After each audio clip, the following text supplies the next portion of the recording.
বলো তো এই অঙ্কটি আমরা কিভাবে করব। দুটি সংখ্যা তৃতীয় সংখ্যা অপেক্ষা যথাক্রমে 32% এবং 20% কম, তবে প্রথম সংখ্যাটি দ্বিতীয় সংখ্যার কত শতাংশ। ভালো করে খেয়াল করবে, এই অঙ্কটা আমরা সহজেই কি করে করবো, অনেকবার এটা পরীক্ষা এসছে। প্রথম সংখ্যাটি কত, 32%, আমরা জানি পার্সেন্টেজ মানে কত, 100।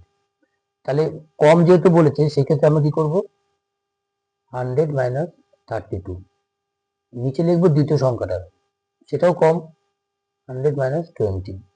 আমরা জানি পার্সেন্টেজ মানে কত, 100 ইন্টু 100, কত হলো এটা, 8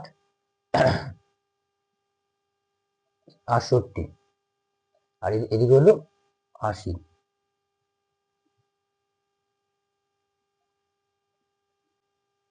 চার দিয়ে কাটলে হলো 2, আর 68কে 4 দিয়ে কাটলে হলো 17, 2 দিয়ে 10কে কাটলে 5, 5 17 85। সঠিক উত্তর হলো 85%।